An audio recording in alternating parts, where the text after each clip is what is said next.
El médico y músico austríaco von Leopold Hornbrugger, que vivió entre 1722 y 1809, fue el inventor de la percusión en medicina. Cuando era niño, él ayudaba a su padre golpeando los barriles de cervezas. Acá está vacío. Acá está lleno. ¿Y cómo hacían para darse cuenta?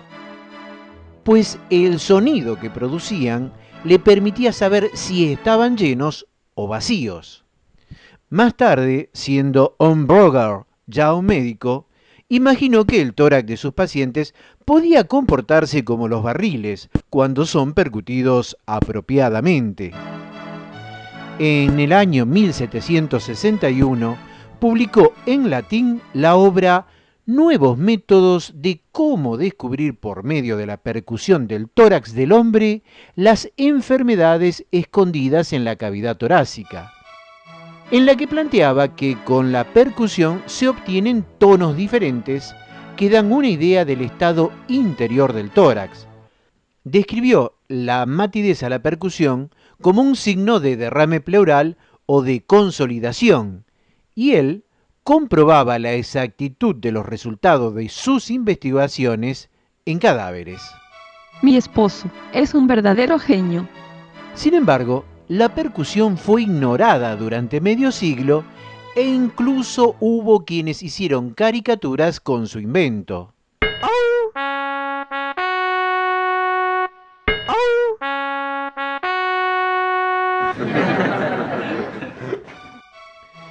Eso fue hasta que a comienzos del siglo XIX, el fundador de la clínica francesa, el barón Jean-Nicolas Coq-Vissart, que vivió entre 1755 y 1821, que también fue médico personal de Napoleón, descubrió por accidente esta técnica y quedó impresionado. Cuando conocí el método de la percusión, quedé profundamente impresionado.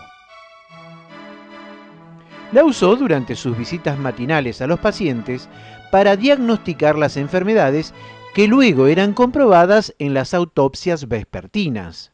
Cuando esté el resultado de la autopsia, me avisan. La exactitud de la nueva técnica hizo que se convirtiera en el patrón oro para el diagnóstico al lado de la cama del paciente, y en 1808 y 1818 Coq-Vissart publicó 2 artículos que contribuyeron a la implantación de la percusión como método diagnóstico. Comencemos con la técnica de la percusión. Para sacar provecho y obtener una información máxima de la percusión, se debe usar una técnica correcta. El observador debe estar sentado o de pie, con el busto algo inclinado, para aproximar su cabeza hasta 30 centímetros del sitio explorado. La percusión directa consiste en golpear la superficie del cuerpo con 1 o 2 dedos.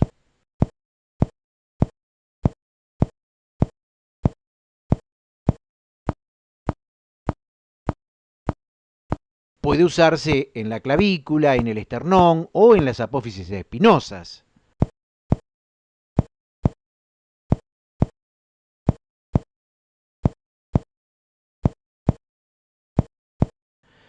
La percusión indirecta se realiza colocando firmemente el dedo medio de la mano no dominante, llamado plexímetro, sobre la superficie corporal. La palma y los demás dedos se mantienen separados de la piel y a continuación se golpea con el extremo del dedo medio de la mano dominante, dedo percutor, sobre la base de la articulación distal del dedo plexímetro. El profesional da un golpe breve y ligero con el dedo percutor, manteniendo inmóvil el antebrazo. La muñeca debe estar relajada, con el objeto de poder aplicar el golpe adecuado.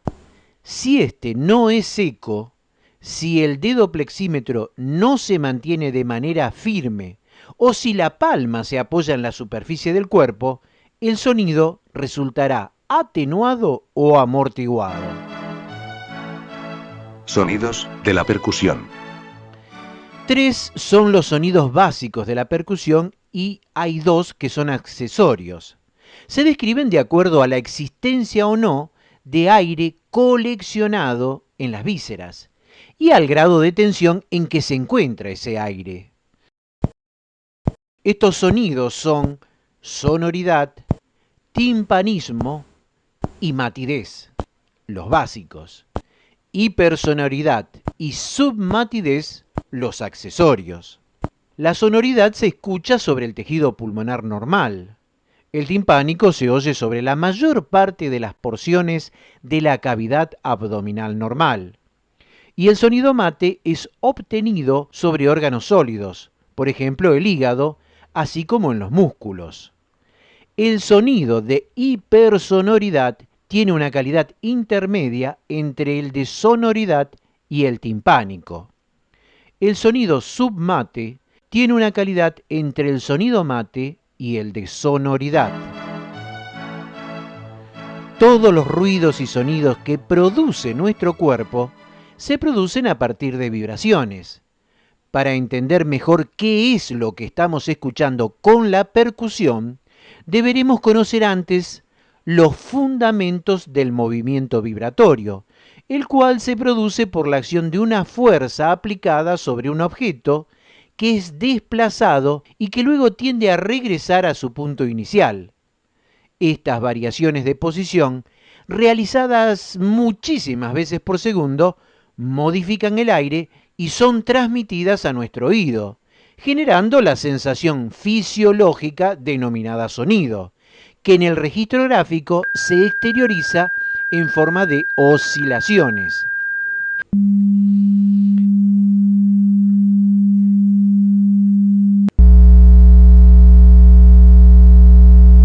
El movimiento vibratorio es entonces un movimiento oscilatorio que tiene su origen en el punto medio, de forma que las separaciones a ambos lados, llamadas amplitudes, son iguales.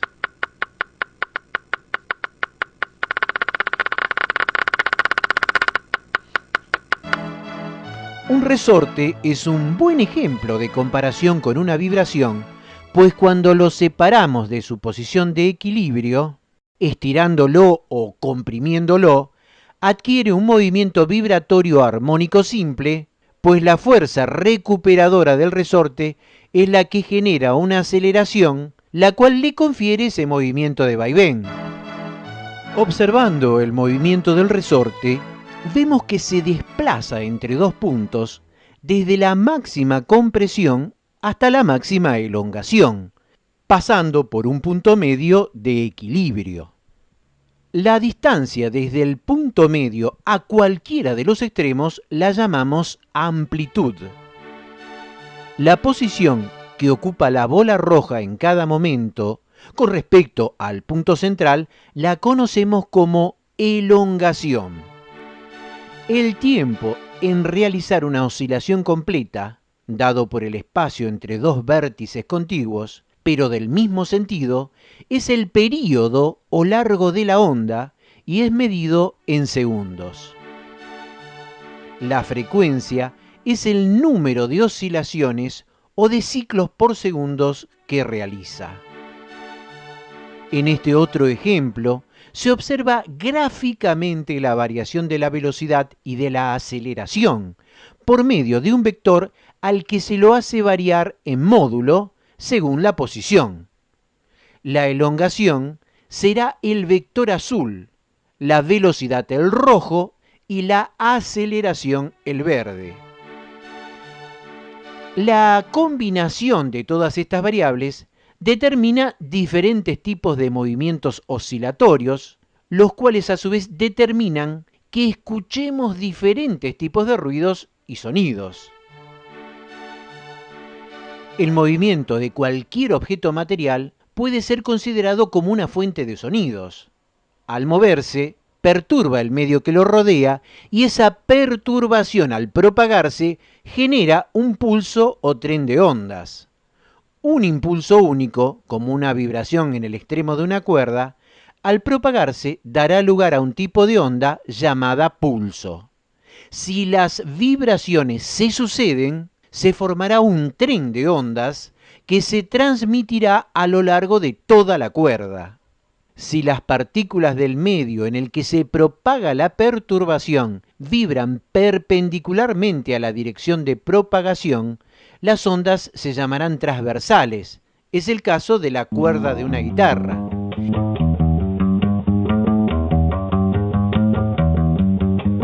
Si vibran, en cambio, en la misma dirección, se llaman longitudinales y es el caso de un saxo.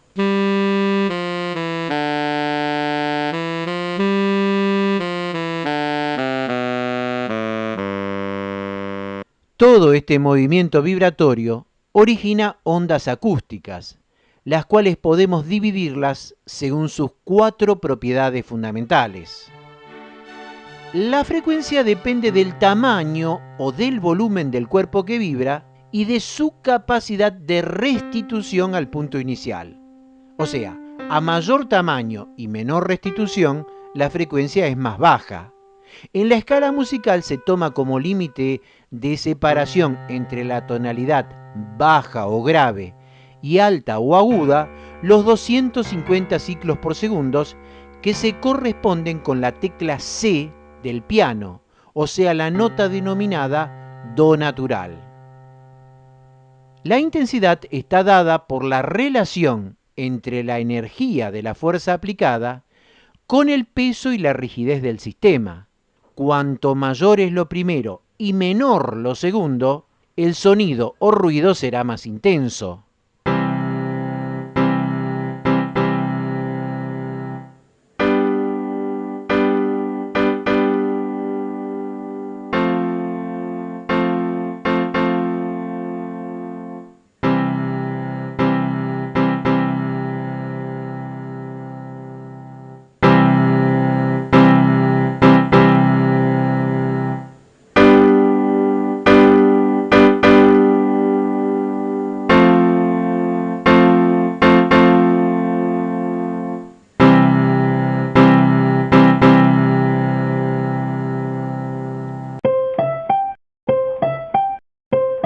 La duración depende del tiempo de acción y de la potencia de la fuerza, por un lado,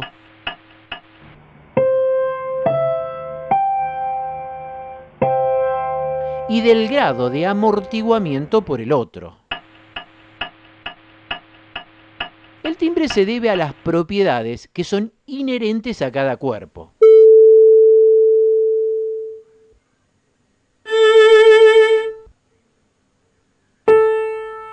Cómo está constituido molecularmente, su forma, su tamaño, que determinan precisos movimientos que acompañan a la amplitud fundamental, que vibran en otra frecuencia, la cual puede ser armónica, o sea que son múltiplos exactos de la frecuencia dominante, o son disarmónicos cuando no cumplen ese requisito de ser múltiplos exactos. Sonidos de la percusión normal. La sonoridad se oye sobre el tejido pulmonar normal. Es un sonido breve, con predominio de las tonalidades graves y disarmónico. El timpanismo es el sonido natural del espacio de Traube y de la fosa ilíaca derecha, cuando hay aire coleccionado en estas vísceras. Es un sonido más o menos breve que se diferencia por poseer un tono fundamental, grave o agudo, pero con sobretonos armónicos. Matidez es el sonido de los órganos sólidos, por ejemplo el hígado, y el sonido de los músculos. Es un sonido francamente más breve y menos grave que la sonoridad, pero siempre disarmónico. Sonidos de la percusión anormal. Comenzamos con pulmón.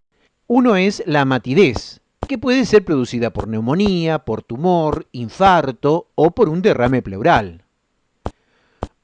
Otro es la hiperresonancia o timpanismo uniforme, que puede resultar de la colección de aire confluente, como se ve en el caso del neumotórax o en el enfisema. Continuamos con abdomen.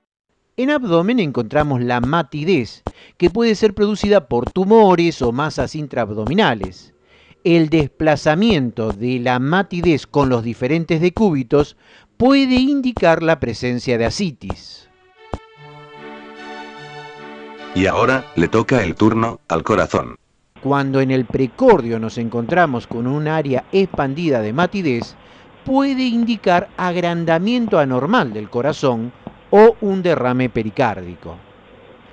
La percusión médica puede ser comparativa o detallada. Ambos procedimientos son usados en forma concomitante. La percusión comparativa está basada en la comparación de sonidos a ambos lados del órgano que estamos estudiando o del aparato que estamos estudiando. Cuando la falta de simetría es detectada, se hace necesario efectuar una percusión detallada, que es empleada a fin de localizar con más precisión a la patología.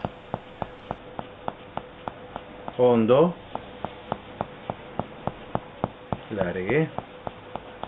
El primer paso es la percusión comparativa de ambos campos anteriores y posteriores de los pulmones. El tejido pulmonar normal produce el sonido de sonoridad. Los campos posteriores del pulmón se percuten con la base del dedo apoyada en las regiones supraescapular, paravertebral e infraescapular.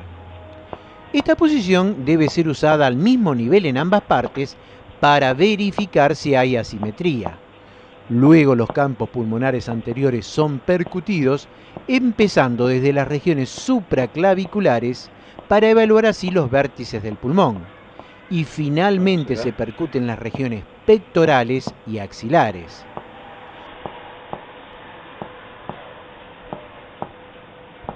Siguiendo con la percusión comparativa, los bordes inferiores del pulmón son estimados. Estos bordes están típicamente localizados al nivel de la 10ª costilla en la línea escapular, al nivel de 6ª costilla en la línea medio-clavicular y al nivel de la 7ª costilla a la derecha o de la 9ª costilla a la izquierda en la línea axilar. Para estimar la expansión del pulmón, el examinador deberá percutir el borde inferior del pulmón durante la respiración normal y luego hacer respirar bien profundo al paciente. El borde en un sujeto normal descenderá aproximadamente un espacio intercostal, por ejemplo 3 a 4 centímetros. Si el sonido es anormal, por ejemplo, no hay sonoridad sobre los campos del pulmón, una percusión detallada del área anormal se debe realizar. Esto permite la localización y delineación adicional de dicha anormalidad. Anormalidades en la percusión del pulmón. Un sonido mate debido a derrame pleural es normalmente localizado con su punto más alto en la línea axilar. En la radiografía de tórax, el sonido mate representa el punto más alto de la línea de Eully-Damoiseau. En la línea paravertebral, al borde del pulmón, un área con menor matidez del lado del derrame puede oírse. Esto ha sido denominado el triángulo de Garland. En el área contralateral del lado del pulmón sano, un área de matidez sobre el pulmón normal, el llamado triángulo de Groco, puede ser detectado. La fibrosis o consolidación de los ápices del pulmón pueden dar por resultado el estrechamiento del espacio con sonoridad pulmonar normal en la región supraclavicular, llamado el istmo de Cronin. Consideremos ahora la técnica para percutir el corazón. La percusión puede proporcionar una estimación del tamaño cardíaco. Inicialmente, el área de sonoridad disminuida o submatidez se oye a la derecha del borde esternal. Esto comprende el borde derecho del corazón. A la izquierda del borde esternal, la matidez se vuelve absoluta. Esta área es donde el corazón está más cerca de las paredes del tórax. La matidez absoluta del corazón se extiende aproximadamente 3 a 4 centímetros hacia la izquierda del borde esternal izquierdo. Percusión en la línea paraesternal izquierda, estima el borde superior del corazón. La submatidez empieza en el tercer espacio intercostal y la matidez absoluta en el cuarto espacio intercostal. El borde izquierdo del corazón es percutido en el quinto espacio intercostal desde la línea axilar. La submatidez comienza en la línea medioclavicular izquierda y se vuelve absoluta a los 2 o 3 centímetros hacia el medio. El borde inferior del corazón, en cambio, no es apto para aceptar la percusión. Las limitaciones para estimar el tamaño del corazón mediante la percusión cardíaca se deben a factores constitucionales, por ejemplo, obesidad, músculos grandes o mamas muy voluminosas, y a enfermedades del pulmón. Anormalidades en percusión cardíaca. Un aumento en el tamaño absoluto o relativo del borde del corazón significa agrandamiento anormal. Un derrame pericárdico grande produce un aumento espectacular en la matidez del corazón. Una muesca pequeña, la llamada muesca de Simpson, en el contorno de la gran efusión pericárdica, puede establecerse en el segundo espacio intercostal izquierdo. El derrame pericárdico también puede ser perceptible como un área de matidez cercana al ángulo inferior de la escápula izquierda, y esto se denomina el signo de Ewart. Veamos ahora la técnica para percutir el abdomen. En la percusión general, el sonido timpánico se oye en muchas regiones del abdomen. Es indiferente colocar en cualquier posición el dedo plexímetro. Cualidades diferentes de sonido timpánico en varias áreas del abdomen son causadas por la ubicación desigual del gas intestinal. El hígado es percutido a la derecha de la línea medioclavicular. Los típicos sonidos mate de un hígado normal empiezan al filo superior de la sexta costilla y finalizan al filo inferior de la décima costilla, justo en el margen costal. El vaso se puede percutir en una línea paralela hacia la izquierda en la décima costilla izquierda, en la línea axilar media y en la línea axilar anterior. La percusión del vaso produce submatidez porque solo una pequeña superficie del vaso normal es lo bastante superficial como para detectarse. Es relativamente fácil de percutir el vaso en un paciente colocado en la posición de decúbito derecho. Anormalidades en percusión abdominal. La matidez puede ser producida por tumores o masas intraabdominales. Se puede producir también por una vejiga urinaria distendida o por un útero agrandado en el embarazo. Si la matidez cambia con la posición del paciente, lo que se llama matidez desplazable, indica normalmente la presencia de ascitis. En hepatomegalia o esplenomegalia, un área aumentada de matidez se oye sobre estos órganos. Un sonido metálico sugiere una cantidad aumentada de gas abdominal. Inflamación en el ángulo costovertebral a la percusión unimanual, el llamado signo de Goldflam, es un signo de nefrolitiasis o de pielonefritis. En esta área la percusión es hecha con el puño.